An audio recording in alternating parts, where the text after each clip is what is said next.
Miracle কিছু না ঘটলে প্রথম টেস্টে শ্রীলঙ্কার সাথে বাংলাদেশ যে হারছে না এটা মোটামুটি নিশ্চিত।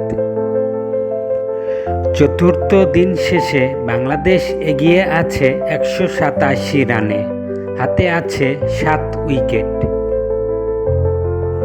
সকালে গতকালের 4 উইকেটে 368 রান নিয়ে শ্রীলঙ্কা ব্যাটিং শুরু করে এবং শুরুতেই অধিনায়ক ধনঞ্জয় ডিসিলভা নাঈম হাসানের বলে কট বিহাইন্ড হন 19 রান করে।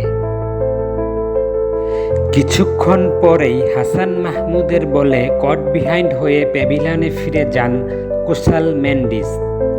তিনি করেন মাত্র 5 রান।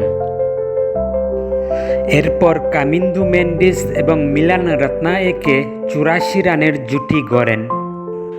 জুটি ভাঙেন হাসান মাহমুদ। 39 রান করা মিলান রত্নায়েকে সরাসরি বোল্ড করেন।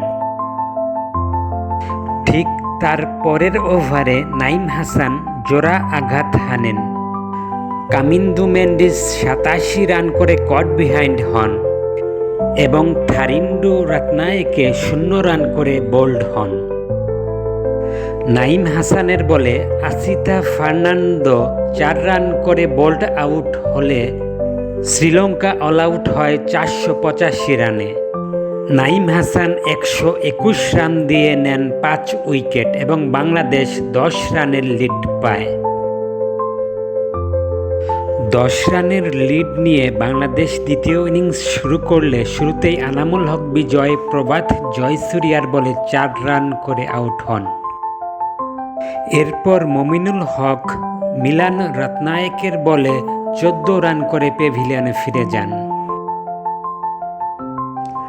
অসাধারণ খেলতে থাকা সাদমান ইসলাম থারিন্ডু রত্নায়েকের বলে এলবিডব্লিউ হন 76 রান করে। দিন শেষে অধিনায়ক নাজমুল হোসেন শান্ত 56 রান করে এবং মুশফিকুর রহিম 22 রান করে ক্রিজে অপরাজিত আছেন। বাংলাদেশ আগামীকাল শেষ দিনে চাইবে 300 রানের টার্গেট দিয়ে শ্রীলঙ্কাকে 50 থেকে 55 ওভার ব্যাট করাতে। এতে করে অসাধারণ বল করলে বাংলাদেশ জিতে যেতে পারে, নতুবা ম্যাচ ড্র হবে।